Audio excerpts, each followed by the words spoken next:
아침의 시작을 알리는 글로벌 주식 라이브 월스트리트 모닝 브리핑. 4월 5일 화요일 순서 시작하겠습니다. 네, 안녕하세요. 여도은입니다. 반갑습니다. 장우성입니다. 네, 어제 시작, 그러니까 우리로 따지면 이제 오늘이 화요일이지만 월요일 출발이 미국이 좋았습니다. 매우 좋았습니다. 4월에 우리 장 부사장님이 좋다 하시더니 진짜 좋은 시작을 계속 맞이하고 있는 것 같아요. 너무 설레발이죠. 그 이번 달에 말입니다. 네. 사상 최고치를 볼 수 있지 않을까. 저는 그렇게 생각합니다. S&P 500 기준. 오, 정말요? 네, S&P 500 기준. 그 네. 차이가 사실 지금 한 3-4% 정도 한 있죠. 4% 나뉘는데 음. 그 정도면은 뭐 한 2, 3일 정도 올라가면 갈 수 있는데 물론 쭉 가는 게 아니고 네. 약간 돌아서 가겠지만 제가 볼 때는 4월 말이면 한 볼 것이다라고 점을 쳐보겠습니다. 네, 알겠습니다. 우리 점쟁이 점쟁이까지 역술인까지 진출하신 장 부사장님이 4월에 S&P 500 기준으로 사상 최고가 얘기했는데요. 그만큼 시장이 네. 연초 대비해서 많이 회복을 했고 이제 플러스권으로 전환을 할 것이다라는 기대감을 가지고 있습니다. 우리가 연말에 좀 즐겼던 뜨거운 사상 최고가의 분위기를 봄에 꼽히는 그렇습니다. 봄에 만끽할 수 있을지 여러분도 기대 많이 해보도록 하겠고요. 오늘도 월스트리트 모닝 브리핑은 여러분과 함께 1시간 동안 열심히 또 꾸려보도록 하겠습니다. 잠시 후에 시장 마감 상황 장 부사장님과 함께 확인해 보도록 하겠고요. 오늘 때마침 최근에 가장 핫 이슈가 되고 있는 장단기 금리의 역전에 대해서 그렇습니다. 채권 관련된 전문가 한 분을 모셨습니다. 그렇습니다. 키움증권 안예하 선임연구위원과 함께 할 텐데요. 이분이 과연 이게 어떤 의미인지 그리고 앞으로의 전망은 어떨지 잠시 후에 확인해 보도록 하겠습니다. 또 오늘도 역시나 월가의 소식은 미국 주식에 미치다 이항영 전문위원과 함께 확인해 보시죠. 자, 오늘 주제부터 먼저 볼까요? 예, 주제 확인하겠습니다. 네.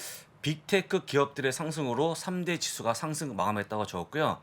혹시 트위터 아십니까? 여러분 알죠. 트위터가 IPO한 이후에 가장 큰 폭의 상승, 네. 약 27%가 올라가면서 빅테크의 상승을 시동을 걸었다고 보시면 좋을 것 같습니다. 네, 트위터가 이렇게 오른 데는 뭐 이유가 잠시 있습니다. 후에 좀 이따 공개를 보시면 좋을 해보도록 것 같고요. 하겠고요. 바로 3대 지수의 흐름을 네. 짚어보겠습니다. S&P 500 0.81%, 다우가 0.3%, 나스닥이 말입니다. 무려 1.9%가 올라가면서 3대 지수가 나란히 올라가는 그런 모습 보였음에도 불구하고 또 끝에서 딱 올라가는 그런 모습을 보였다는 거 다시 한번 강조합니다. 네. 이 S&P 500, 나스닥, 다우가 모두 올랐는데 마지막에 저 긴 양봉, 오늘까지의 상승 흐름이 이어질 것에 대한 뭔가 에너지를 그렇습니다. 거기서 좀 나타내는 것 같아서 진짜 우리 장 부사장님 말씀대로 이번 주? 진짜 빠르면 이번 주에? 이번 주는 아니죠. 갑자기 이번 말에서 왜 갑자기 이번 이번 주로 달이 왔습니까? 아니야? 이렇게 저희가 또 그래요? 혼날 것 같은데. 저는 그러면 뭐 가는 김에 뭐 시원하게 하죠. 저는 이번 그럴 수 주, 있습니다. 이번 주 사상 최고가 기원을 해보도록 하겠습니다. 네, 그렇습니다. 자, 금리.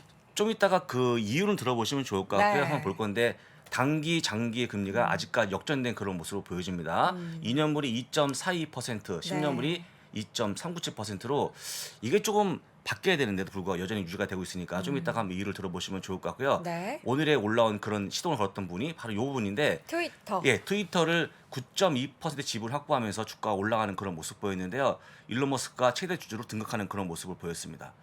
근데 솔직한 얘기로 이게 제가 보기에는 일론 머스크가 트위터를 지분을 인수한 것뿐인가 라고 한다고 그러면 지금 월가의 분위기 뭐냐면 트위터를 그냥 안 나가는 그런 모습 보이지 않아요. 인수하는 그런 모습 보이지 않을까에 많은 분들이 표를 던지고 있어갖고요.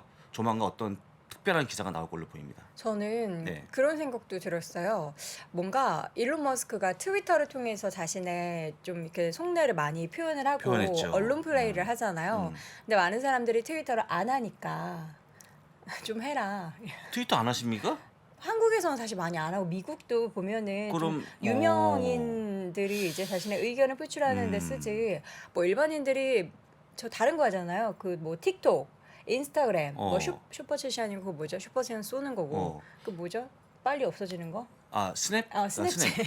근데 우리 여도원 앵커는 유명인 네. 아닙니까? 아니죠. 저는 트위터 정말 하셔야 됩니다. 지구에 티끌까지 존재입니다. 그렇습니다. 근데 이게 의결권이 있는 그 주식이 아니라고요? 예, 맞습니다. 근데 일단은 기본적으로 뭐냐면 그 원래 테슬라는 광고비가 없습니다. 지출이 제로입니다. 제로.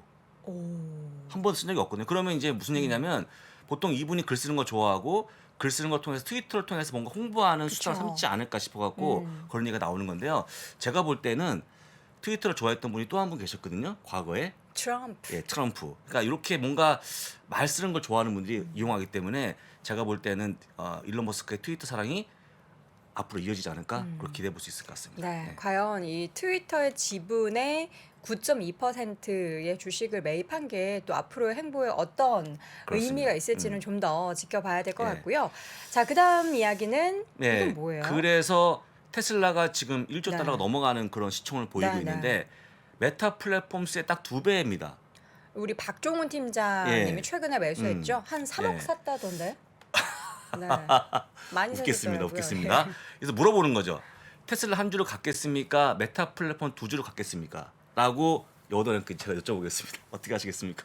저는 테슬라죠. 아니 뭐 그렇습니까? 박 팀장하고 같은 결을 하고 싶진 않네요. 그래서 많은 분들이 물어보고 계시는데 약간 분위기가 압도적으로 테슬라 쪽에 아니 포가는 실적이 있는 종목을 사야죠. 그렇습니다. 말도 안 되는 거죠. 사실 이렇게 보게 되면 메타 플랫폼 상당히 조금 비극 아니겠습니까? 지금은 그렇죠. 예, 그런데 하여간 여러분 잘 지켜보시면 될 것 같고요. 네. 어제 많이 반등했으니까 메타 플랫폼 좀 올라가는 그런 모습 보이지 않을까 네. 한번 기대해 볼 수 있을 것 같습니다. 네. 자, 오늘은요. 여러분들 아까도 말씀드렸습니다만 기술주. 기술주가 올라가는 그런 모습 보이는데 딱 업종별로 보시게 되면요. 애플, 마이크로소프트, 엔비디아가 포함한 기술 업종이 올라갔고요. 그다음에 아마존, 테슬라가 포함되어 있는 이미소비주 업종이 올라갔다고 보시면 좋을 것 같고 네. 구글, 메타, 넷플릭스가 포함되어 있는 커뮤니케이션 서비스 업종이 올라갔다고 보시면 딱 될 것 같습니다. 예. 지금 숨쿵이 아버님께서 슈퍼챗을 쏘셨어요. 제가 아까 슈퍼챗이란 단어를 말씀드려서 그런 건지 모르겠지만 오늘 기술주 오르셔서 올라서 그렇습니다. 이제 기분이 그렇습니다. 좋으신 것 네. 같아요. 올르셔서가 아니라 올라서 그렇습니다. 기분이 그래서 좋으신 사실 것 이제 같아요. 감사합니다. 대한민국 한 절반이 네. 대부분 다 빅테크를 보유하고 그쵸, 있기 그쵸. 때문에 기분이 좋지 않을까 싶고요. 네. 오늘까지 더 올라가는 그런 모습 보이고 살짝 예상되니까 그다음에 아까 제가 사상 최고치를 언급했는데 그냥 얘기한 게 아니고요. 네. 4월 말까지 이들 빅테크의 실적이 나오는데 제가 볼 때는 실적이 좋지 않을까. 대부분 좋지 않을까 싶어서 그런 상승이 사상 최고치 한번 만들 거기 때문에 네. 참고하시면 좋을 것 같고요. 네. 오늘 올라갔던 빅테크들의 상승을 한번 보겠습니다. 와.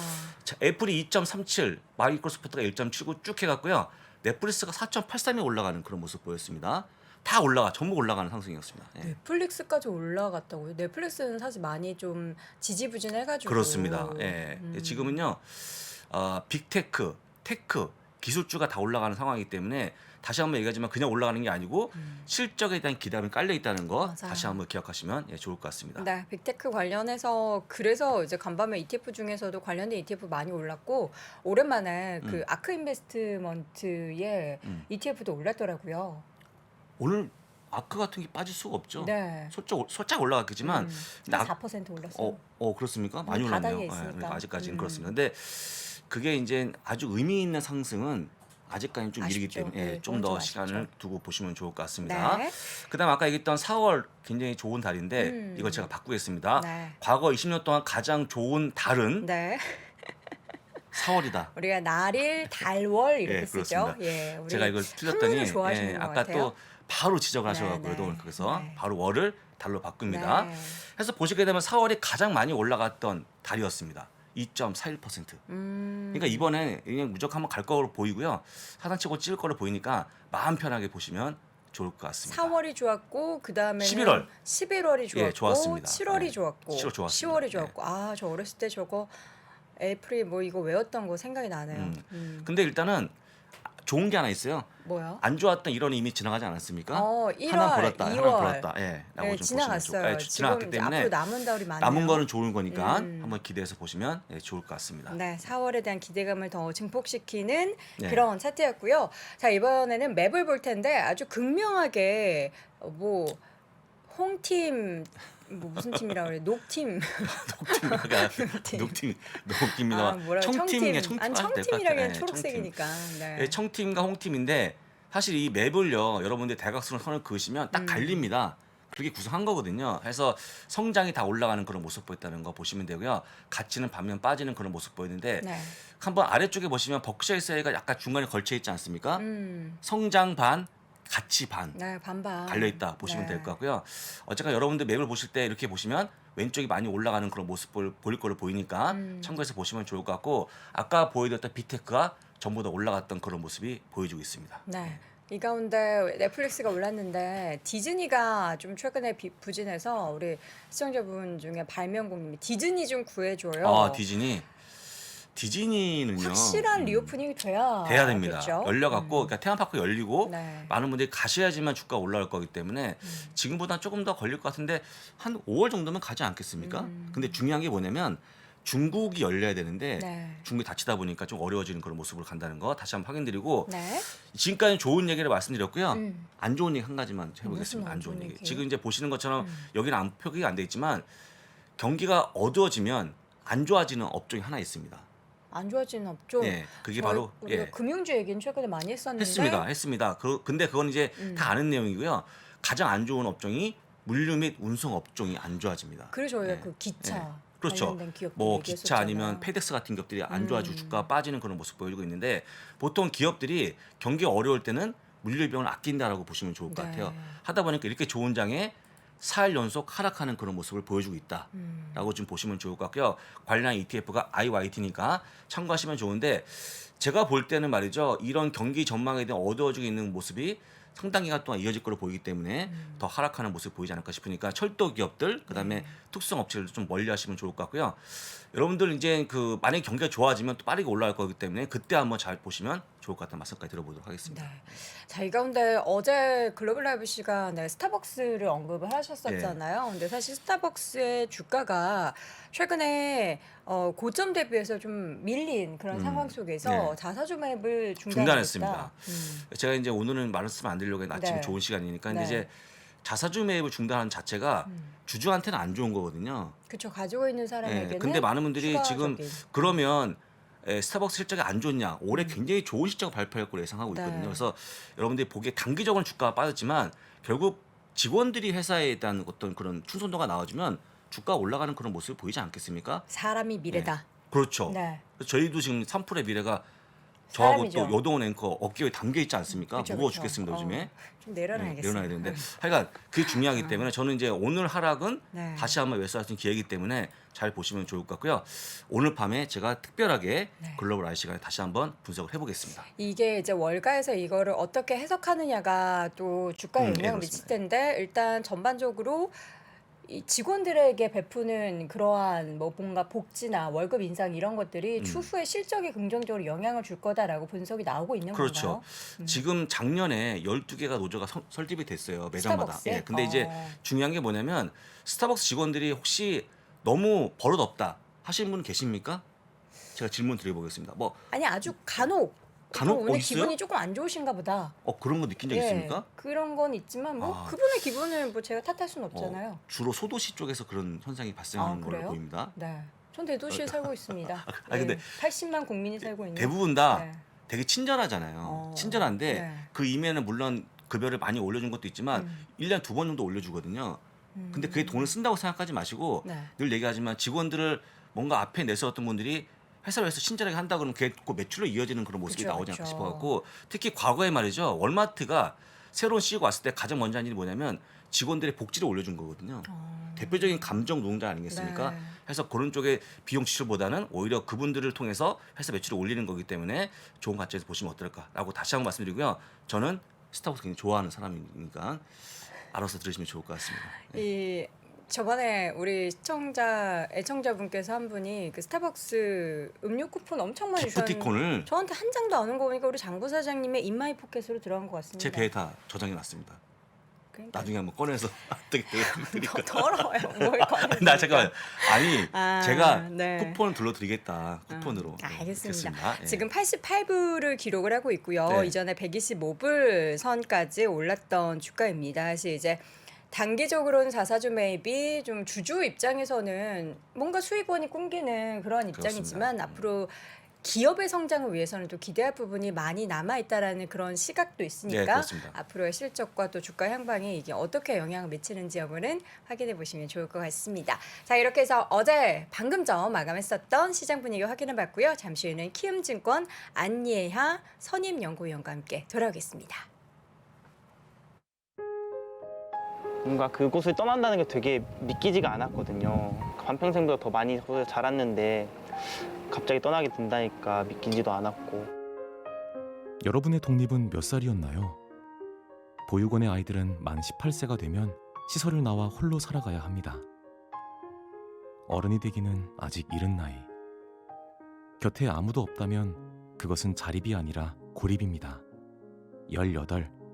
홀로 어른이 되어야 하는 아이들을 위해 함께 해주세요. 아름다운 재단은 18 어른의 건강한 자립을 응원합니다. 아름다운 재단 18 어른 캠페인. 안녕하세요. 이나무입니다. 삼성증권 초대 리서치 센터장, 메릴 린치 한국 공동대표, 30년이 넘는 국제금융 국제투자 경험으로 여러분들에게 좋은 투자 습관을 만들어 드리겠습니다. 국내외 증시의 핵심 이슈부터 국내외 간판 기업들의 이슈와 리스크 대응 방법까지 유튜브에서 만나요. 이나무의 좋은 주식 연구소.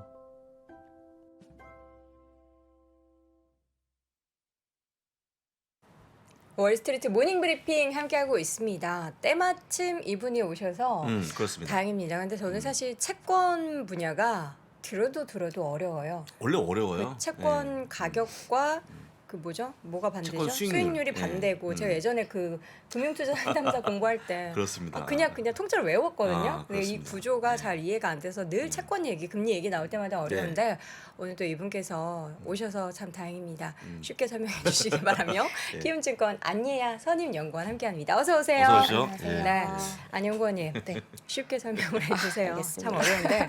최근에 그 10년물 금리와 2년물 금리의 역전, 그러니까 장단기 금리가 역전이 됐다, 뭐 이런 얘기가 네, 네. 굉장히 많이 나오고 있는데 이런 현상이 발생하는 이유가 있는 거죠.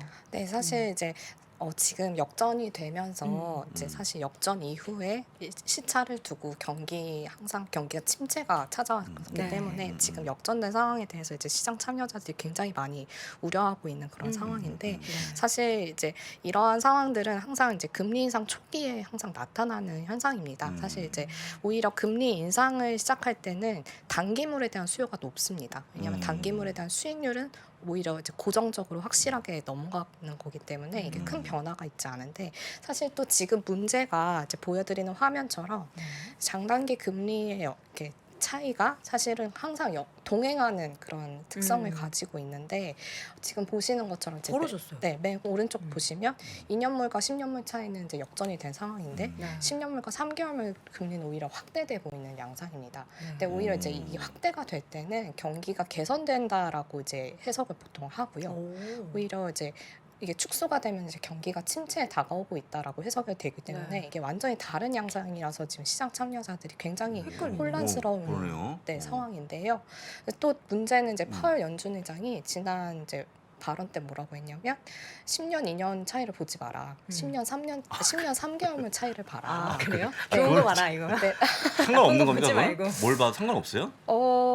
사실 이제 그래서 이제 연준에서의 많은 연구들에 따르면 네, 3개월물이 더 예측성이 강하니까 3개월물이 더 좋다 이렇게 얘기를 하는데 사실 보시는 것처럼 방향은 항상 같이 갑니다. 네. 근데 지금 요 근래 약간 방향이 아예 다르게 가서 조금 혼란스러운 상황인데 사실 이 상황들은 과거에도 좀 있었고 그래서 이제 사실 보통 이런 상황들은 금리 인상 초기 단계에 항상 나타나고 2년물보다 오히려 3개월물 수요가 더 강하기 때문에 3개월 금리는 낮게 유지가 돼서 10년물은 올라도 이게 벌어지는 양상이고 2년물은 조금 더 빠르게 올라가서 이제 축소되는 그런 양상이 지금 나타나고 있다라고 보시면 될 것 같습니다. 어떻게 보면은 당연한 수순인 거네요. 네, 금리 네, 네. 인상기에 당연한 수순인 거고 그러면 우리가 여기에 대해서 사실 겁을 내는 거는 이렇게 2년, 10년의 금리 차가 역전이 됐을 때 항상 뭐 몇 년 뒤에는 경기 침체가 온다. 뭐 이런 것 그렇죠. 때문에 그러는데 그거 보지 말고 3개월, 10년을 봐라.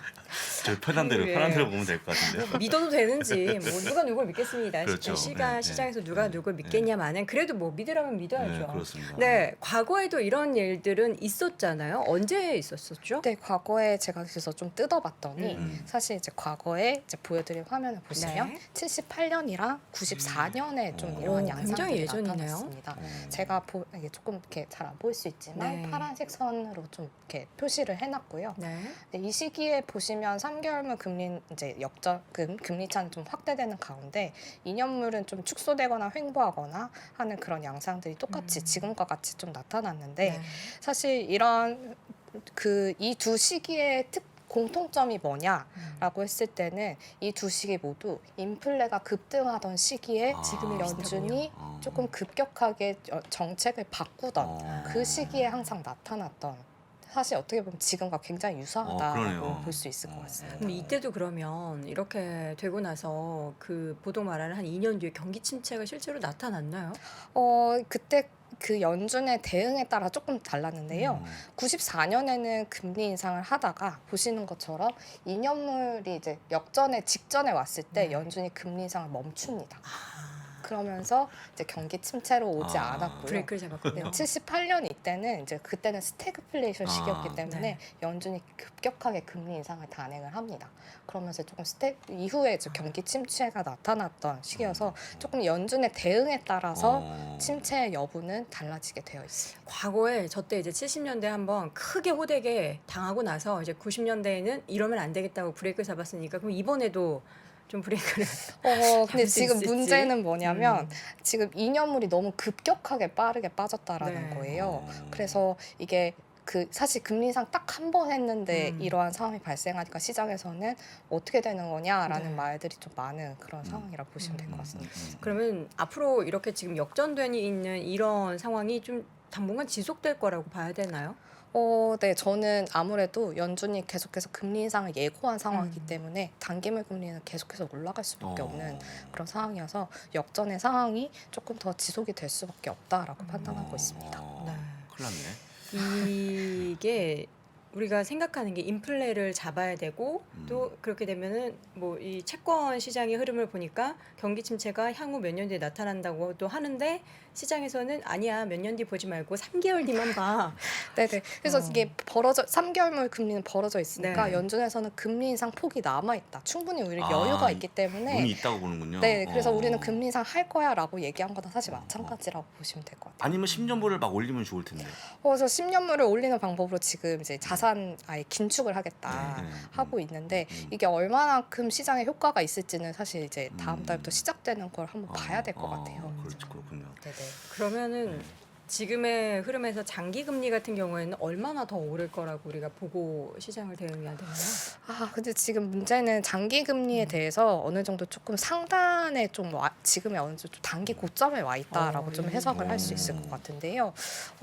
좀 이게 기술적인 분석이긴 한데 보시면은 제가 이제 과거 16년부터 19년의 금리 인상 사이클 당시에 10년물의 저점과 고점의 이 차이를 지금의 상황에 좀 대입을 해봤습니다. 그러면 이제 이 당시에 금리를 인상을 하면서 금리를 이때 2.5까지 정도 올렸는데 그러니까 지금도 어느 정도 2.5 정도까지 올릴 거다라는 예상이 좀 감안이 되어 있어서 이 부분을 좀 대입을 해보니 최근 저점이 이제 0.5 정도였고요. 그래서 그거를 대입을 해보면 한 2.4 정도 나옵니다. 그래서 지금 어떻게 보면은 2.5를 좀 넘어섰다가 지금 계속해서 좀 횡보하고 있는 네. 양상이 지금의 어떤 지금 고점을 터치를 하고 더 올라가지 못하고 있는 그런 양상을 좀 해석할 수 있다라고 생각을 하고 있습니다. 또한 이제 연준에서 지난 FOMC 당시에 뭐라고 했냐면 장기금리 정책금리 전망 수준을 2.4 정도로 제시를 했습니다. 사실 그 말은 어떻게 보면은 연준이 좀 장기적으로 생각하는 어떤 그 상단이 2.4 정도라고 생각을 하시면 될 것 같고요. 그래서 지금 시장에서는 이거보다 넘어서는 금리가 과연 맞는 거냐라는 해석 때문에 2.4를 좀 넘어서지 못하고 있는 양상이고 지금 상황에서 사실 인플레가 더 과속화된다라면 2.4를 넘어설 수 있는데 또 이제 4월부터 해서는 어느 정도 인플레가 피크를 찍고 떨어질 거다라고 해석이 되고 있어서 그 부분 때문에라도 지금 금리가 더 올라가지 못하고 있는 양상이고요. 리스크가 있다라면 저는 한 3%까지도 가능하다라고 생각을 하는데 그 이유는 제가 이제 아까 보여드린 기술적 분석의 그 차트를 좀 이 저점 수준을 조금 위로 올려서 본다라면 조금 달라지게 되는데요. 화면에 같이 봐주시면 보시면 제가 2020년에 저점이 0.5 정도였잖아요. 근데 네. 사실 이 상황이 어떻게 되면은 연준이 굉장히 많은 유동성을 풀었던 시기였기 그렇죠. 때문에 이거를 좀 되돌린다라고 해서 좀 이 저점 수준을 좀 이제 이 저점이 아니라 조금 그 위의 저점이 1.2 정도로 잡아보게 된다라면 이 금리 인상 과거 금리상 사이클에 상승했던 폭을 대입을 했을 때 3.1 정도까지는 올라갈 수 있는 그런 양상이라고 해석할 수 있을 것 같습니다. 그런데 이제 문제는 이제 그럼 3.1까지 올라가게 되려면 경제나 이런 상황들이 다 좋아야 되는데 저희가 뭐 지금 대부분 컨센으로 잡고 있는 게 하반기 들어서는 경기가 좀 둔화될 수 오히려. 있다라고 잡고 있기 때문에 정말 금리가 3까지 가겠느냐라는 좀 인식은 지금 좀 제한적인 상황이다라고 보시면 될 것 같고 그래서 저는 2.4에서 좀 넓지만 2.4에서 3 정도 사이에서 좀 이렇게 고점을 보고 좀 떨어질 수 있다라고 생각을 하고 있어요. 네네. 근데 지금 야, 진짜. 여러 가지 상황을 봤을 때는 금리 인상이 계속 단행될 거로 보이잖아요. 그래도 뭐 네네. 25bp가 아니라 막 50bp씩 올릴 것으로 보이는데 여기에 대해서는 실질적으로 연구원님께서도 어쩔 수 없이 불가피한 그런 선택으로 올라갈 거라고 보고 계신 거죠? 네네. 왜냐하면 이게 지금 물가가 굉장히 높기 때문에 네. 연준에서는 이 물가를 무조건 잡겠다라는 인식을 가지고 있고 그리고 바이든 정부가 지금은 이렇게 이런 각종 비용들은 굉장히 많이 올라가고 있는 상황인데 근데 사실 본인의 지지율은 떨어지고 있는 그렇죠. 상황이잖아요. 그럼 여기서 돌파구가 뭐냐라고 했을 때는 임금을 올려주는 방법밖에 없을 것 같아요. 그래서 지금 그렇게 올리는 네네. 그래서 거예요. 임금을 뭐 지금 시장 상황 때문에서라도 임금이 올라가고 네. 있는데 이런 뭐 최저임금을 올린다든지 하는 식으로 이 비용이 올라가는 거를 좀 받쳐주는 그런 정책을 시행할 수 있다라고 생각을 하고 있고 근데 사실 임금이 올라가게 되면 물가는 계속해서 오릅니다. 그러면은 결국에 연준은 이걸 잡기 위해서 금리 인상을 단행할 수밖에 없는 환경이다라고 생각은 하고 있고요. 근데 물론 제가 앞서 얘기 드렸던 것처럼 하반기 들어서 좀 경기가 둔화가 된다라고 좀 보게 된다라면 경기 둔화 사이클에서는 사실 연준이 그렇게 가파르게 금리 인상을 단행하기 좀 어렵다라고 생각을 하고 있어요. 그래서 저희도 상반기 중에는 물가가 많이 오르고 하는 시기에는 50bp씩 조금 올릴 수 있다라고 생각은 하고 있는데 하반기 들어서는 그 속도는 제한될 거다라고 좀 해석하고 있습니다. 50bp를 몇 번 정도 보십니까? 저희는 지금 상황에서는 5월과 6월에 2번 다 50bp 할 수 있다라고 좀 해석을 할 수 있는데 물론 좀 상황에 따라 달라질 수는 있겠지만 굉장히 뭐 리스크 요인이 발생하지 않는 한 저희는 50bp 가능성이 열려 있다라고 생각합니다. 제가 이쯤에서 날카로운 질문 하나 던지고 찔릴 수 있습니다. 조심하시면 좋을 것 제가 같고요. 막아드릴게요. 근데 그 보통 이제 금리 사이클에서 보게 되면 첫 번째 금리 인상 한 다음에 금리 역전이 나오는 게 시차가 좀 있지 않습니까? 1년 넘게? 네네 맞습니다. 이번에는 한 달도 안 돼서 막 바뀐 거거든요. 네네네. 혹시 그 이유는 어떻게 이런 질문 드려서 죄송합니다. 그 가능할지 모르겠습니다. 이유는 사실 저는 지금 이제 과거랑 지금 굉장히 시장이 빠르게 변화하고 있어서 이 2년물에 대해서 굉장히 민감하게 반응을 하고 있다라고 생각을 하고 있어요. 물론 이 2년물 금리가 오르는 거에 대해서 잘못됐다라고는 생각하진 않지만 조금 빠르다라고 생각을 하고 있어서 지금 어느 정도 2.5 막 이렇게까지 올라와 있잖아요. 그 2.5라는 거는 연준의 금리 인상 좀 사이클에서 종료 시점이 2.5 정도까지 올라갈 수 있다라고 이미 시장에서는 다 받아들여진 상황이거든요. 그래서 여기서 2년물이 더 올라가기보다는 조금은 진정될 수 있다라고 생각을 하고 있어요. 요즘은 보면 주식 시장도 그렇고 채권 시장도 네네. 그렇고 뭐 하나 얘기가 나오면 엄청 빨리 다 반응을 하는 것 같아요. 네네. 그래서 네네. 오히려 그냥 매를 먼저 맞고 이거를 그냥 하나씩 이제 좀 해결해가는 그런 방식이라서 물론 처음에는 엄청난 충격이 있지만 오히려 나중에 회복이 되니까 그런 충격 속에서도 우리가 정신을 똑바로 차리고 뭔가 투자의 스탠스를 확실히 잡으면은 수익을 보고 네. 그렇지 못하고 무서워하고 발을 빼면은 그렇죠. 손실밖에 못 보는 그렇죠. 그런 상황이 펼쳐지고 있는 것 같습니다. 근데 이제 중요한 건 장단기 금리 차가 이렇게 역전된 거 보고서 이제 앞서서는 이제 5월, 6월에 다 50bp 올릴 거다라고 했지만 앞서서 이제 90년대도 이제 브레이크를 잡았잖아요. 네네. 이번에도 브레이크를 잡을 가능성은 없나요? 제가 오늘 준비한 차트에서는 없는데 네네. 이게 저희는 지금 판단하기에 이 경제 환경이 굉장히 달라지고 있다라고 생각을 해요. 이 90년대는 사실 물가 자체가 그렇게 높아봤자 3%대였어요. 물가 그쵸. 자체는 물가 상승률은 사실 죄송합니다. 90년대 이후로는 굉장히 안정적인 상황이었고 네.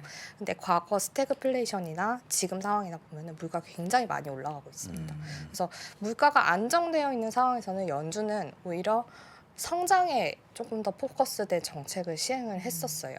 오히려 성장을 조금 더 이렇게 좀 더 지속시키기 위해서 금리 인상 속도를 늦춘다거나 네. 금리 인상 굉장히 완만하게 한다거나 하는 그런 정책을 시행을 했지만 지금 같은 이제 물가가 올라가는 그런 상황에서는 성장보다는 물가에 초점을 맞추는 정책으로 좀 변화하고 있다라고 생각을 하고 있어서 그렇게 되면은 오히려 좀 시장 변동성을 감내해서라도 금리 인상을 했던 그런 과거 이력들이 있기 때문에 78년에도 그랬고 지금도 그렇고 조금 가파른 금리 인상은 가능하다라고 좀 해석을 하고 있고 네. 잠깐 보여드리는 화면 하나만 더 보시면 이게 왼쪽 그림을 보시면 이제 이게 무브지수랑 연준의 정책금리 추이입니다. 이게 좀 잘 안 보일 수 있는데 제가 이 그림을 갖고 온 이유는 이 무브지수라는 거는 아시는 것처럼 그 주식시장의 빅스 지수처럼 채권 시장의 변동성 지수인데요. 네.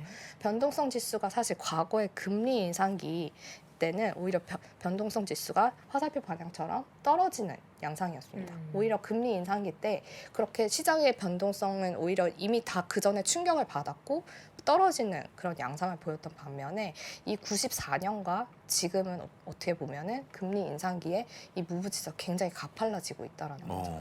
근데 과거 사실 연준에서는 금융시장 변동성이 커지면 이 금리 인상을 조금 멈출 수 있다라고 좀 보통 다들 해석을 하잖아요.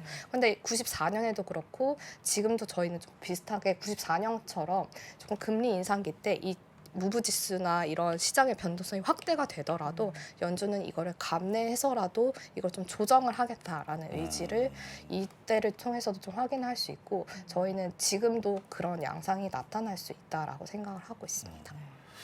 자, 채권 얘기 질문하실 거. 혹시 그 물가 전망도 가능하실지 모르겠습니다. 예. 아, 인플레이션 다음 이제 발표될 네네. 게 예. 다음 달은 사실 8%가 넘어갈 거라고 생각을 하고 있거든요. 7.9에서 네네. CPI가 네네. 그러면 이제 고점도 더 길게 더 지연돼 갖고 저희는 예. 고점은 지금 8%대에서 이제 고점을 보고 좀 보고? 떨어질 수 있다라고 생각을 하는데요. 왜냐하면 작년 4월에 이미 굉장히 높았기 때문에 기저 때문에서라도 조금 떨어지게 될 겁니다. 근데 이 상승률은 떨어지는데 사실 저희는 좀 장기적으로 봤을 때 좀 고물가 환경이 지속이 될 수 지속될 것이다. 있다라고 좀 해석을 하고 있어요. 왜냐하면 아까 말씀드렸던 것처럼 임금도 계속해서 올라가는 상승. 환경 속에 있고 이게 사실 또 중요한 거는 유가일 것 같은데 그러니까 유가 그렇죠. 네, 유가가 아무리 연준이 막 올려도 유가가 계속해서 높게 유지가 되면 그렇죠. 기대 인플레라든지 이런 부분들이 다 높게 유지가 될 수밖에 없어서 네.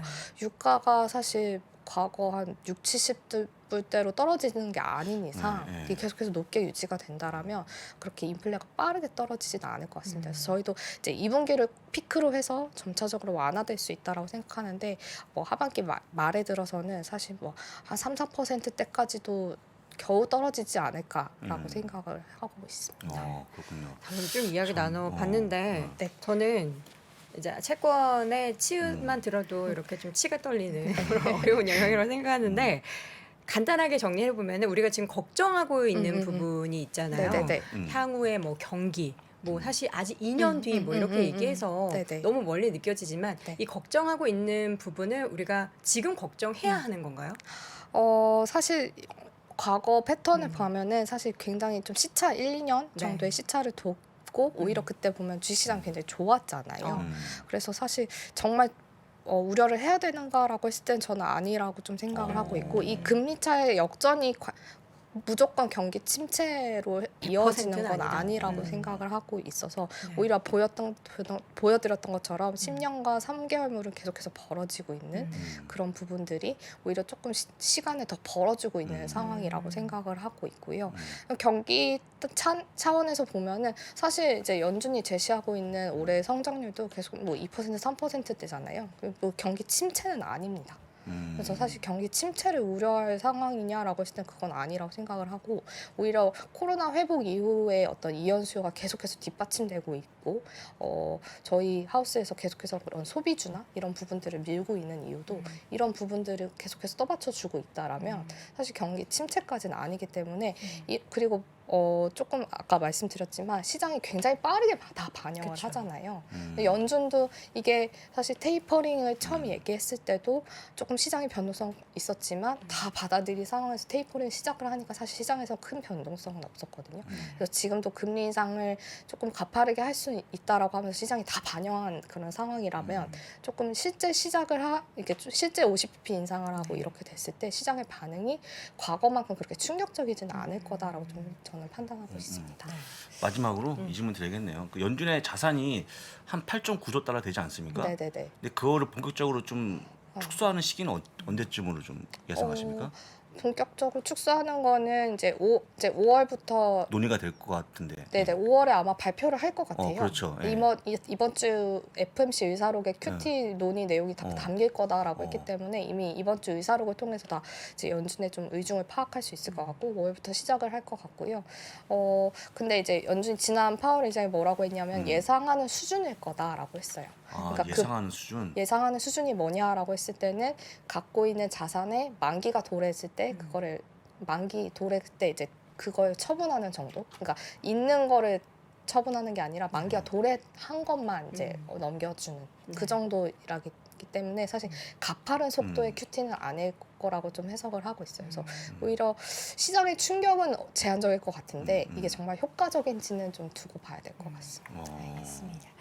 채권 이야기는 우리 시청자분들이 지금 채팅창에 반응을 하는 그만큼 정도의 어떻게- 상황이에요. 어. 어려워하시는 거예요. 저랑 마찬가지예요. 제가 오늘 내용을 아주 정말 줄이니 수준으로 정리해 보자면 우리가 이제 10년, 2년, 뭐 10년, 3년 이거 보는데 보지 마라. 보지 마라. 10년 3개월 봐라.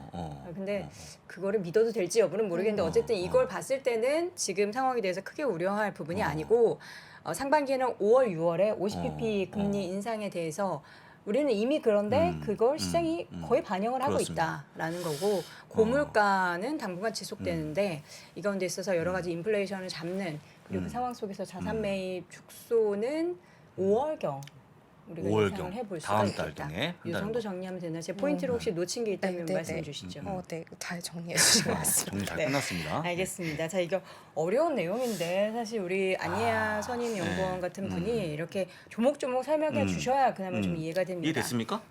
우리 예. 어두운 앵커가 이해가 돼야지 끝난 건데. 저는 끝나고 나서 한 번 더 다시 보기로 네. 보면서 이해를 하도록 하겠고요. 또 다음번에도 채권 관련해서 네, 또 종종 그렇습니다. 모셔서 이야기를 좀 나눠보면 좋은 시간 될 것 같습니다. 오늘 키움증권 안예아 선임 연구원 함께했습니다. 고맙습니다. 감사합니다.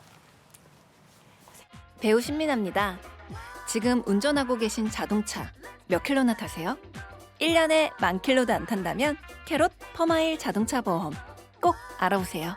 특약으로 적게 타면 적게 내는 캐롯 퍼마일 자동차 보험. 곧 만기라면 고민 말고 퍼마일 하세요. 자동차 보험은 당근 퍼마일. 가입 시 유의사항을 확인하세요. 김한진, 박세희, 김동환 이 세 명의 투자 경력은 도합 100년입니다. 갈피를 못 잡으시는 투자자들을 위해서 어려운 시장에서 살아남아 본 경험이 있는 전문가 3명의 이야기를 꼭꼭 눌러 담았습니다. 이 3명은 어떻게 시대 변화에 적응했고 생존할 수 있었을까요? 각자의 경험담과 대응 원칙 그리고 방법론을 담았습니다. 변화와 생존에서 3명의 이야기를 들어보세요. 네, 변화와 생존. 우리가 어떤 변화 속에서 생존하기 위해서는 공부하기 싫은 것도 해야 돼요. 그렇습니다. 어려운 것도 자꾸 들춰봐야 되고 자꾸 그렇죠. 쉽게 이해를 하려고 노력을 해야 되는데 사실 저도 잘하지 못하는 분야라서 공부를 좀 더 해보고 채권 관련해서 좀 정말 쉽게 좀 잘 설명해 주시는 분을 저희가 안예아 선임연구원 이렇게 모셔가지고 예. 저는 너무 재밌었는데 참 그렇군요. 아침에 공부하기 싫어하시는 분들이 많으신 것 같아서 참 네. 조금 아쉽습니다. 네, 여러분도 함께 공부하시는 그런 시간 앞으로도 종종 마련해 보도록 네. 하겠습니다. 자, 이번에는 미국 주식에 미치다 이항영 전문위원 함께하도록 할게요. 어서 오세요. 어서 오십시오. 네, 안녕하세요. 네. 이항입니다. 자, 어제 시장의 상승을 보면서 네네. 우리 일 넣어야지 장 부사장님께서 네. 이번 달 안에 사상 최고가 또 우리 사취하면 우리 이 전문위원님 아닙니까? 아까 제가 입장하기 전에도 네.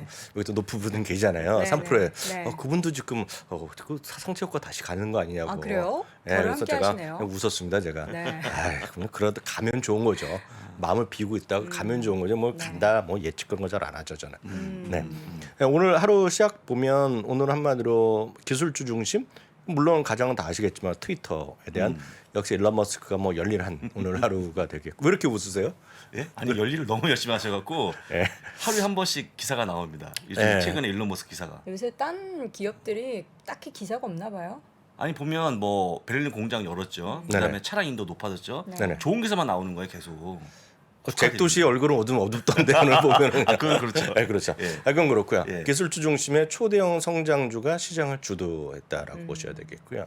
초대형 성장주, 뭐 사실 성장주뿐만은 아닙니다. 오늘 보면은요 필수 소비재 이런 것들도 강한 것들이 꽤 있었고요. 오늘은 또 저는 별로 많이 언급을 안 하지만 미국에 상장된 중국 주식들도 또 오늘 대거 많이 올라갔어요. 또 다른 이슈가 있었죠. 미국의 쉽게 해서 금융기관의 다양한 기준 규제 이런 거를 맞춰주겠다 그런 의사거든요. 결국은요. 그래서 잘해보자는 거기 때문에 그런 것도 올랐고는 대부분이 좀 다 올랐다라고 보셔야 되겠습니다. 결국 지난 주말 이거는 4월 1일과 오늘의 이틀치의 그래프가 되겠는데요. 실제 4월 1일 날은 소폭 반등하는데 일단 끝났거든요. 그 전날은 마이너스 났고요. 그렇지만 오늘은 좀 제법 많이 올랐고요. 특히 이제 여기 보시면 나스닥이 급등하면서 나스닥이 1.9%의 상승을 가져왔고요. 다들 이미 보셨겠지만 일론 머스크가 트위터의 지분은 9.2% 매입한 게 알려졌죠. 물론 이게 뭐 경영권 행사인다 그런 건 아직 아니지만은요. 그래도 주가는 27.1%나 올라가면서 이 27.1%는 트위터 상장 이래 또 최대 폭이라고 합니다. 그래서 엄청나게 많이 올라갔고요. 여기는 아시다시피 지지난주에서 지금 트위터에 대해서 상당히 비판적인 얘기를 많이 했었고요. 일론 머스크가 또 일론 머스크가 또 암시적으로 내가 지금 소셜 미디어 만들어 그런 쪽까지 발언이 좀 있었잖아요. 근데 알고 보니까 또 지분을 산 거예요. 이거 근데 어제 산 게 아니라 이전에 산 거를 네, 이전에 산 건 이제 거죠? 공개된 건데요. 실제로 이런 거죠. 결국은 소위 소셜 미디어에 대해서 누구 하나가 중앙에서 관리하고 이런 것이 아니라 오픈되게 더 자유롭게 해야 된다. 이런 갖고 논쟁하는 거 아니에요, 지금요? 결국 그 양쪽에서. 여튼 어떻게 될지 모르겠지만 오늘 트위터가 많이 올랐고요. 그러다 보니 뭐 페이스북도 올라가고요. 그러니까 메타 플랫폼도 올라가고 전부 다 기술주들 이런 것들을 많이 좀 끌어올리는 그런 요인이 됐고요. 넷플릭스 이런 것들도 올라가. 하여튼 오늘 다 올라가는 그런 하루가 되겠습니다. 구체적으로 보면 오늘 애플과 아마존도 각각 2.3%에 2.9% 올라갔어요. 오른쪽이 애플인데요. 오른쪽 애플 올라가니까 이게 직전 고점 수준인데 지금 다 왔죠 지금이요. 그래서 손만 뻗으면 또 올라가는 그런 부분이 되겠고요. 오랜만에 들어요. 손만 뻗으면 이 단어. 지난주에 갈 뻔했었는데 더 갈 수 있었는데 지난주에 11일 연속 상승하고 나서 쉬었잖아요 지금요. 그래서 약간 쉬었는데요. 뭐 다시 좀 가는 분위기가 되겠고요. 아마존도 마찬가지입니다. 아마존도 지난주 초에 올라갔던 그 수준까지 좀 회복을 시도하고 있다라고 보셔야 되겠지만 아마존 아직까지는 좀 거리감이 있죠 지금요. 그 정도 이해하시면 되겠고요. 다음은 이제 부사님 좋아하시는 엔비디아가 오늘 또 2.4% 올라갔고요. 알파벳도 한 2% 정도 올라가는 모습입니다. 그래서 오늘 대부분이 소위 기술주나 우리가 규정상으로는 기술주에 포함이 안 되고 있더라도 우리가 흔히 빅테크라고 불리는 것들이 다 올랐죠. 네. 테슬라 같은 것도 많이 올랐죠. 테슬라도 5점. 이건 그 그래프가 잘못됐는데요. 구글. 테슬라도 올라가고 메타프레임도 올라갔는데 문제는 이제 이 모든 것들을 한 방에 해결하는 것들이 있죠. 그 많은 분들이 이것도 사고 싶고 저것도 사고 싶다 그러면 기본적으로 저는 이제 최선호하는 ETF인데요. 네. 이런 거 있지 않습니까? 작은 거를 이제 스몰캡이라고 그러잖아요. 아주 작은 거. 그리고 큰 거 중간 거는 이제 미드캡이라고 그러거든요. 그리고 이제 대형주를 라지캡이라고 그러는데 라지캡보다 더 큰 거를 이제 메가죠, 메가캡입니다. 초대형주. 우리나라 메가박스 극장도 있잖아요. 하여튼 초대형을 메가란 말을 쓰는데 메가캡의 성장을 모아둔 거게 MGK입니다. MGK는 100여 개 종목으로 구성되어 있는데요. 제가 아까 보여드린 것들 한 방에 다 사는 겁니다. 뭐 애플, 마이크로소프트 다 들어있고요. 테슬라 다 들어야 하는데 이것이 오늘 2% 이상 올라갔어요. 1.9% 정확히 올라갔고요. MGK 반대가 뭐 있냐 그러면 MGV잖아요. MGK는 그로스고요. MGV는 오늘 보여드리지 않지만 MGV는 메가캡 밸류입니다. 그러니까 참고적으로 아시면 되게요. 그로스라는 것은 미국에서의 성장이라는 건 숫자가 딱딱 떨어져야 됩니다. 매출이 늘어나야 되고 이익이 늘어야 되고 이런 것들이 딱딱 떨어지는 거가 되겠고요. 미국에서 value라고 하는 것은 정확하게 PER, PBR, PSR, 캐시플로우, 캐시플로우 이런 것들을 갖고 만드는 거거든요. 그래서 메가캡 그로스는 한 100여 개 종목이고요. 메가캡 그로스는 150개 정도 종목으로 구성되어 있는데 뭘 보고 계신지 모르겠지만 MGV 보고 있어요. 네, MGV인데요. 주가 너무 좋은데요. 주가 좋죠. 왜냐하면 그러니까 작은 회사들 말고요. 큰 회사들 있죠. 잘 집중해 주세요. 큰 회사들에서 여러분들 이제 밸류 투자를 뭐 해야 되냐 얘기하면 제가 ETF를 말씀드릴 수 있잖아요. 가장 일반적인 것이 뭐 밸류라는 것도 있겠고 VLU에도 있고 가장 더 큰 것은 S&P 500을 한 두세 가지로 나누면 S&P에다가 V를 붙입니다. 그렇죠. SPY 하면 S&P 500 중에서 밸류를 모아놓은 거예요. 그런 것들이 있는데 거기는 이제 초대형도 있지만 대형도 있잖아요. 그래서 말이 좀 길어졌지만 미국에서 흔히 밸류 투자 관련 ETF가 보면 한 3,400개가 나옵니다. 3,400개가 나오는데 이제 아주 자잘한 거 말고요. 좀 규모가 있는 거 100여 개 중에서 올해 들어서 밸류 투자 1등한 거가 MGV입니다. 제가 왜 그런 말씀 드리냐면 MGK가 됐건 V가 됐건 간에 저 성격은 그래요. 저 성격은 큰 걸 가잖아요. 저는 이제 큰 초대형을 저는 좋아하는데 많은 분들이 자잘한 것이라서 많이 찾잖아요. 왜냐하면 애플 하다가 애플 아닌가 보다 제2 애플 또 제3의 애플 막 찾다 보면 작은 걸 가게 돼 있는데 특히 젊으신 분들뿐만 아니라 연세가 있으시면 초보분들 모든 분들 메가캡으로 좀 가서 놓으셨으면 좋겠어요. 그렇죠. 예, 밸류를 하더라도 MGV. MGV가 말씀드렸다시피 올해 밸류 중에서 1등입니다. 1등. 그러니까 압도하진 않지만 1등이에요 지금요. 그래서 그리고 그로스에서는 MGK에서 두 개만 여러분들이 혼용하시더라도 전 괜찮다고 보고 있고 전 개인적으로는 MGK를 선호하죠. 전 개인적으로 보면 제 성향으로 보면 그렇지만 하여튼 이런 것들이 있기 때문에 너무 굳이 많은 분들이 질문하다 보면 밸류 주식 중에서 하나 찍어주세요. 그로스에서 뭐 아마존, 애플, 뭐 마이크로소프트 중 하나 찍어주세요 그런 거는 별로 대화가 잘 안 됩니다. 그래서 그런 분들은 좀 SPY나 S&P 500을 한 번에 사이에 좀 약간 찝찝하시다 보면 여러분들 선택하셔갖고 MGK 아니면 MGV 중에서 선택하셔도 괜찮을 것 같고요. 지금은 이제 그로스 같은 것들이 다 올라가고 또 오늘 좀 반등하고 있는데 올해만 보면 MGV가 압도하고 있죠 지금. 그런 것도 여러분들 참고해서 좀 보시면 좋을 것 같아요. 아니, 전 최대 차트를 보는데도 네네. 물론 뭐 굴곡은 있습니다만 네네. 계속 우상향을 보이고 있고 MGK 같은 경우에는 우리 위원님께서 자주 언급하고 월급만 받으면 사는 종목으로 또 월급만 받으면 계속 네. 사죠. 네. 그래서 저도- 월급 받을 때마다 사는 건 아니고 왜냐면 월급 받을 때 하더라도 생활비가 있으면 못 사잖아요. 그래서 월급 생활비 쓰고 좀 남을 때는 사죠. 네. 네. 저도 좀 따라 샀는데 MGV를 보니까 네. 요거 탐나네요. 지금 가장 많은 보유 탑 벅스의 10 아닙니까? 그쵸. 네. 2주.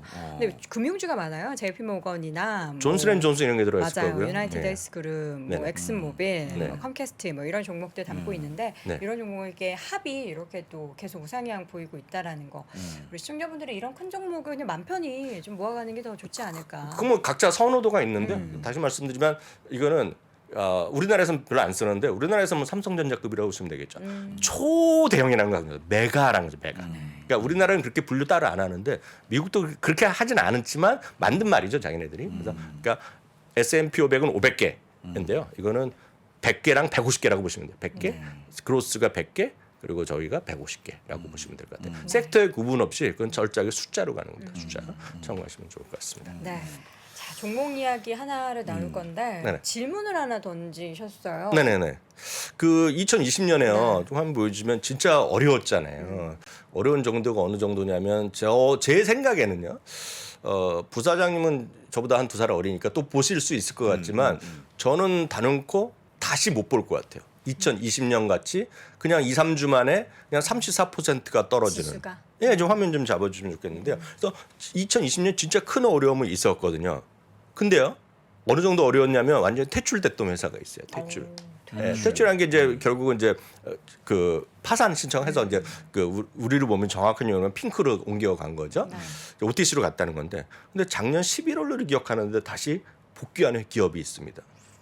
뭔가 그 코로나에 직격탄을 맞았어요. 코로나 완전 직격탄 맞아갖고 했던 기업이 있어요. 근데 우리나라에도 이 브랜드가 있을 겁니다. 뭐 다 있을 것 같고요. 아마 이 브랜드를 이제 해외 여행 가신 분 중에 렌트 하셨던 분 다 아실 겁니다. 렌트카 하는 게 다 있을 거예요. 혹시 아시겠지만 그게 헐츠예요. 허츠. 네, 헐츠가 세계 1위, 2위일 겁니다. 그리고 네. 에이비스 이런 거가 에이비스 렌터카가 1위일 거고요. 에이비스 렌터카가 1위고 네. 헐츠가 2위 정도 되고 뭐또 몇 개 있는데 하여튼 제가 수치는 정확한 게 모르겠는데 그게 작년 11월에 했는데요. 지금 오늘요. 작년에 이제 새로 들어오고 기억하시겠지만 그때도 이제 일론 머스크가 이슈가 있었잖아요. 뭐 10만 대 구입한다 그랬는데 모델 3는 모델 Y 구입한다 그랬었잖아요. 근데 지금 일론 머스크 그런 적 없다 그냥 없다 그래 이슈가 됐었는데 오늘 또 전기차 업체 폴스터랑이라는 곳에 파트너십해서 몇만 대를 뭐 한 대나 뭐 10만 대 이렇게 한 거예요. 그래서 오늘 제가 10% 정도 올라갔어요. 근데 제가 이거 헐츠를 왜 말씀드리냐면 이 헐츠도 중요하겠고 다 중요하겠지만 제가 어제도 말씀드렸다시피 시장의 변화를 좀 보여야 된다고 말씀드렸잖아요. 참 아쉽게도 어저께 2년 연속으로 무산됐잖아요. 우리도 형님들이. 이거 전 세계 아미들 어떡합니까 지금요. 그래갖고 좀 아쉽죠. 그래서 좀 내년에 이제 도전해야 되는데 그게 그만큼 그게 결국 리오프닝 3.0에 관심이 크다고 말씀드렸잖아요. 근데 보시면요. 제가 하나 수치를 보여드리겠습니다. 이런 것들은 늘 말씀드리지만 감으로 생각하시면 진짜 주식은 안 됩니다. 그러니까 내가 뭐 해봤든 이런 얘기는 소용이 없어요. 항상 여러분들이 주식하실 때는 무조건 수치를 갖고 들이대고 수치를 갖고 이해를 해야지 뭔가 되는 거거든요. 이게 올해요. 지금 이제 막 끝났잖아요. 3월 셋째 주, 넷째 주가 미국에서 봄방학이었습니다. 봄방학이요. 그래서 봄방학이 이제 많은 사람들이 뭐 대학생끼리 놀러 가고 자기네끼리 놀러 가고 가족들이 여행을 많이 하는 게 스프링 브레이크 때인데요. 작년에요. 그 스프링 브레이크 직전에 마지막 주에 계산한 건데요. 미국 국내선 왕복 요금 평균이 2020년에 229달러였습니다. 미국의 평균입니다. 평균이요. 2021년에 왕복 평균이 235달러. 이게 스프링 브레이크 봄방 직전의 수치입니다. 2020년에 304달러로 늘어난 거예요. 엄청 올라간 거예요. 물론 여기에는 기름값도 올라가고 다 올라갔겠죠. 뭐 다 올라갔지만 하여튼 많이 올라간 거가 되겠는데 이것만 올라갔겠냐는 거죠. 다음은 호텔과 렌트 가격입니다. 이런 게 미국은 찾아보시면 다 있어요. 다. 제가 늘 말씀드리지만 감으로 얘기할 필요 없고 딱 수치가 찾아보시면 다 있고 이해가 되면 하는 거고 이해가 안 되면 딴 걸 사시면 되는 건데요. 이건 호텔과 렌트 가격입니다. 2021년이 노란색이고 2022년이 하얀색이거든요. 호텔비가 평균 25.8% 올라갔어요. 렌터카는 30.5%가 올라갔습니다. 근데 보세요. 호텔 같은 경우에는 공급망 이슈가 물론 일하는 사람이 부족해서 베딩을 잘 못해, 그 침대를 이제 꾸미지 못해 갖고 못한 건 있지만 호텔방 객실 자체가 부족하지 않습니다. 계속 있던 그 자리에 있는 거고요. 비행기는 이제 많은 사람들이 부족하지만 사람들이 다 비행기 있는 건데요. 유일하게 비행기면 비행기, 호텔 객수가 줄어들지 않은 거에 비해서 줄어든 게 있습니다. 그게 뭐냐면 렌터카 숫자가 줄어들었어요. 이게 왜냐하면 기억하시겠지만 여기서 많은 분들이 공감하실 수 있을지 모르겠지만 여행 뭐 제주도나 해외 여행 많이 가시잖아요. 저는 그렇게 느꼈어요. 제가 느꼈을 때 보면 제가 작년 봄에 제주도 갔을 때도 뭐 딱 차를 빌렸는데 한 1,000km 안 된 거예요. 새 차. 예, 제가 봤을 때는 렌트카는 웬만하는 건 새 차를 많이 주더라고요. 제주도도 마찬가지가 되겠고요. 그리고 미국에서나 캐나다에서 하면 웬만하면 5,000km 이내, 5,000마일 이내 이런 것들 새 차를 많이 줘요. 그게 왜냐하면 항상 경쟁이 심하다 보니까 렌트카 회사들은 항상 새 차를 하고 1년, 2년 지나면 그냥 팝니다. 그래갖고 그 렌트카를 싸게 받아다가 뭐 하는 거가 많아요. 그래서 우리나라도 여러분들 중고차 사실 때 보면 렌트카 했던 거를 싫어하시는 분 많은데 렌트카가 엄청 많습니다 지금. 뭐 그랜저도 그렇고 소나타 이런 게 엄청 많거든요. 수입차도 많고. 그래서 렌트카 했던 차 타면 곤란한 그런 것들을 많이 들으셨을 것 같아요. 근데 렌트가 워낙 그러니까 브랜드 U를 많이 갖고 있는 건데 아시겠지만 그 2020년 때 2019년 20년에 확 줄였잖아요. 지금 그림 보시면 이게 보면 있어봤자 장사가 안 되니까 서둘러서 줄인 겁니다. 저 줄이고 또 2021년까지 줄였는데 아시다시피 지금 렌트카를 구하지는 못하잖아요. 그 차를 살 수가 없잖아요. 얘네들도. 그러니까 값이 올라가는 거죠.